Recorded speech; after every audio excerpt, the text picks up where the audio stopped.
Hey guys, welcome and welcome back to my channel, and thanks for joining me for another video. So today I thought I'd talk about all the inserts that I've purchased and how I am using them since I have moved into a disc bound planner.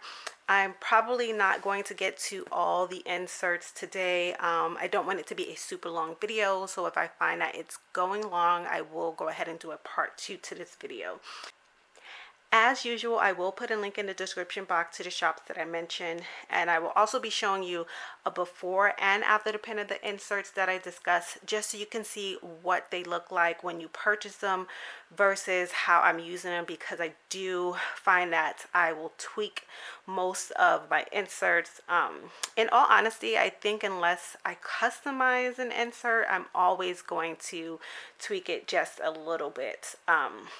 Okay, so let's get into it. Currently, I have 9 sections in this planner, and I'm going to start from the beginning, which is my inbox section. And again, I'm just going to be talking about the inserts that I'm using. So I purchased these inbox inserts from the Planner Room, which is on Etsy, and when you purchase them, you get 3 sheets. You get this one that has inbox on top, and then there's the 4 categories: personal, work, home, and miscellaneous. And then here there's urgent, later, now, and done. The second insert you get is blank. It just says inbox on the top, and then it has these little bubbles you can mark in. The third insert that you get when you purchase this, I did not print it because I just found that I've never used it, but it is very similar to this insert, but instead of having the bubbles to check here, there's little like a square section. It actually looks like this. So you get this insert here, but instead of these bubbles here, you have this column on the left and one on the right. So these are the 3 inserts that you get. I was using them exactly as they were designed to be used when I first got them, but I've since moved to the getting things done method, and so I broke these down into category. In the beginning, I just had a long running to-do list, and I just found it was just really hard to kind of comb through it each day or week, trying to decide what I needed to do and what I was going to put or schedule to do that week. So I decided to break them down into categories, and I use the same sections as getting things done method, the GTD method, which is to schedule, project, waiting on, and then a someday list. I just took some sticker paper and wrote those categories here. I am considering getting a label maker, but honestly I just can't decide on the label makers. There are just so many on the market right now, and I do, you know, want, it's going to be an investment. I want to get one that is going to meet my needs and is going to be worth the price. So if you guys know, if you guys use any label makers, if you have one that you want to recommend, or if you have one that you purchase and you absolutely hate, please let me know. Put that in the comment section, because yes, I am looking for a label maker, and I haven't even decided if I'm going to use the smaller, newer ones with the Bluetooth, or if I'm going to get one of the old school ones that have the keypad on it. They're bigger and bulkier and a little more expensive, but I do know that I want one that's going to have white paper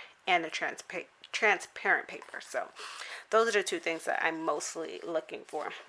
Back to my inserts. So I have one for household, one for me, one for business, and one for family, and I did color code those. So that is basically how I am using these inserts, and then I just write down the tasks that I want to do, and then if I'm either going to schedule it, if it's going to be a project, if it's something that I'm waiting on, or if it's just kind of like a someday maybe list. Okay, so those are what I'm using for my inbox. And then next I have my personal section, which I have the same inserts from the Planner Room. I'm using these as a to be read list. And I had the same thing going on where I just had like a list of all these different books, but I am a mood reader and I decided to just be more functional. I broke them down by category. So I have my to be read list for fantasy, by authors, by slow burn, by cozy mystery, and then that just helps me when I know that I'm in a particular mood, that I just go to that category and look for books that are on that list, and as I read them I highlight them in marker. So that is my personal section. Next up, I have my self-care section, which is kind of like a fitness, all things self-care. So here I have my routines. I got this insert from Haro Plans on Etsy. This is what the blank insert looks like, and I use it for a morning and afternoon routine, and I just check those things off as I do them every day. I have another monthly habit tracker. I have been wanting and looking for a half-page tracker for forever. They're really hard to come by, and so I finally was able to get one from Key Cup Printables on Etsy, and I do have a promo code for that if you're interested in any of her printables. The code is MO15, and I will also have that in the description for you guys. Next up, I have my no spin challenge, which is from Fancy Plans Co. It's a printable, basically self-explanatory. I do love these. I don't usually use the back for anything, but there is a section where you can put what's allowed, what's the goal, your notes, tips, and exceptions to your no spin. I use this no spin basically mostly for planner related stuff, so that is mostly what I've been using this. I've also in previous months have used it for no coffee and no lunch, just being really consistent about packing my own lunch and bringing coffee from home. So that is basically what I use it for, and I don't usually fill out any of these other sections. It's like rewards and temptations. When I set it up, I know for the most part what it's for, and I don't know, I don't usually do the whole reward system when working towards a goal. Maybe I should, maybe that would be more motivation, but I don't really use those. Then I have these trackers from Peanuts Planner Co. This one is just for weight. I just weigh myself almost every day, and I like to have the whole year at a glance. For certain items when I'm tracking, there are certain things that I like to track monthly, some daily, some weekly, and then some yearlies, and these are the ones that I like to do yearly. Then I have my miles that I ran, whether it is treadmill miles or the blue signifies I ran outside, so I do color code it. Then I have my workouts, whether I ran, did strength training, yoga, or spinning, and it is also color coded. I took that same inbox from the planner room and used it kind of as a measurement tracker. So I again just used sticky paper and wrote on it for each section, and I thought I was going to weigh myself every week, but honestly it's just a lot to do it every week. So maybe in 2023 I'll actually do it monthly or even quarterly. I'm not sure.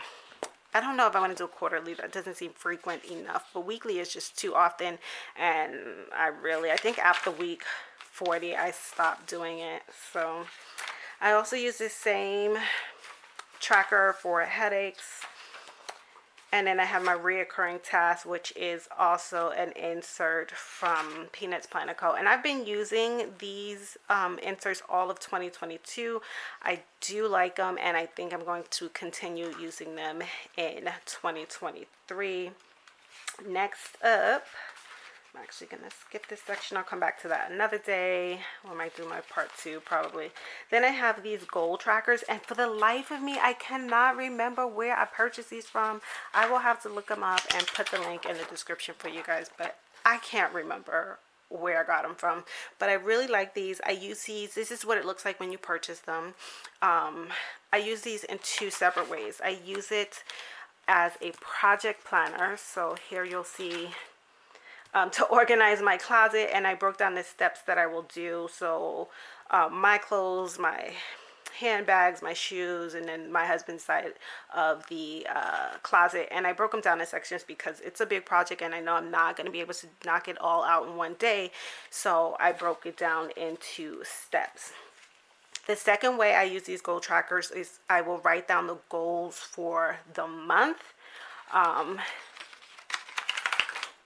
And this gives you 1, 2, 3, 4, 5, 6 goals, and then I just break down those goals for the month. So for the month of October, I wanted to fast 20 hours daily, no sweets, run 4 times a week, stick to my AM routine, do my spiritual routine and my PM routine, and then I just go in every week and assess how I did, and if I did well, I give it a check mark. If I didn't do well, I leave it blank, and then at the end of the month I would come back and review it, and I just highlighted the things that I did good at. I gave it a check mark and I highlighted it, and then the things that I did not succeed at, I just put an X and I didn't highlight it. And that's another way that I am using these goal trackers.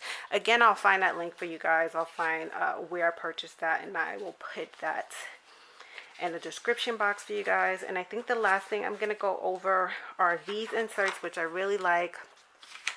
These are from Andalin Designs, and when you purchase these, you get a daily review, a weekly review, which is this. I don't use the daily reviews because I'm just not going to review every day. It's too much for me. And then the monthly review. And so how I use these is I would come in at the end of the week, and I'll go through my daily section in my planner and look at my goals for the month and kind of assess how I did. So we have how was your week, and I usually will score it like out of 10. 5 out of 10 is, you know, decent.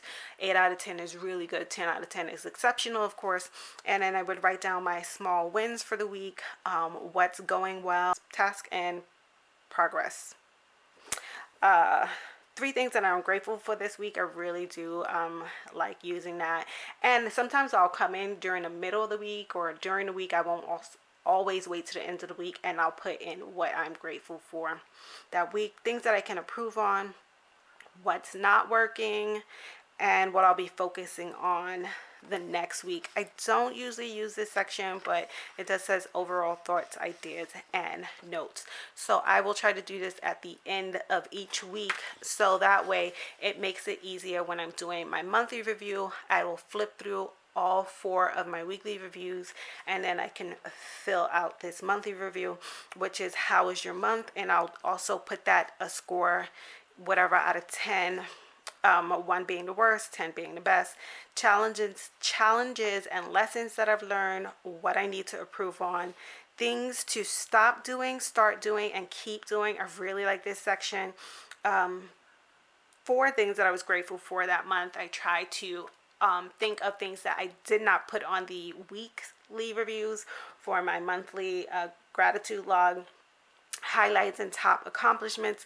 Next month I'll be focusing on, and I don't really use this section, but that is actually a good section to go in and put my month goals there. But I don't know, then I feel like it's kind of repetitive because I put it on those goal trackers already. So maybe I can retitle that for something else and repurpose it, but as of now I just have not been using that section.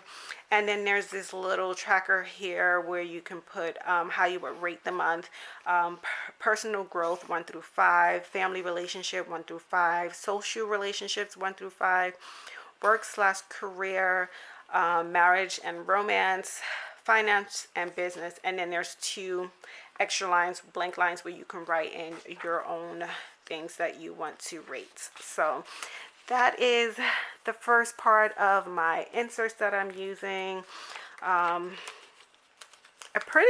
think this whole section have been using what I purchased, and I haven't really made any changes as far as what I'm going to be using in 2023. I am going to still use all these inserts that I have showed you. I have used them since I moved into this planner in the end of May, so I've used them consistently from May to now, which is November. And like I said, I do plan on using those again in 2023. If you have any questions, comments, please feel free to put it in the comment section. I hope that you guys have enjoyed this video. Thanks so much for watching, and happy planning.